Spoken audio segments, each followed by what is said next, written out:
നമസ്കാരം, ഞാൻ doctor Arjun, physician, ചെങ്ങമ്പള്ളി റമേഡിയം. ഇന്ന് നമ്മൾ സംസാരിക്കുന്നത് നമ്മളെ കാലോ കയ്യോ കോച്ചി പിടിച്ചു കഴിഞ്ഞാൽ മസിൽ ക്രാംസ് വന്നു കഴിഞ്ഞാൽ നമ്മൾ ചെയ്യുന്ന ചില തെറ്റുകളാണ്. അപ്പോൾ അതിനൊന്ന് ചൂണ്ടിക്കാണിക്കുകയാണ്.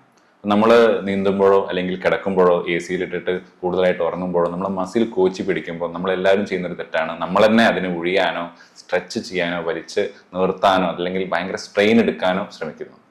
ഒരു കോച്ചിപ്പിടുത്തം അല്ലെങ്കിൽ ഒരു മസിൽ ക്രാം എന്ന് പറഞ്ഞു കഴിഞ്ഞാൽ ആ മസിലുണ്ടാകുന്ന ഒരു സ്ട്രെസ്സാണ്. ഓക്കെ, ഇൻവോളണ്ടറി ഒരു ആക്ഷനാണ്. നമ്മൾ പറയാണ്ട് ആ മസിൽ ഒരു ആക്ഷൻ എടുക്കുന്നതാണ്. അപ്പൊ അതിന്റെ കൂടെയുള്ള മസിലോട് ചേർന്നുകൊണ്ട് ഒരു പെയിൻ ഉണ്ടാകുന്നു.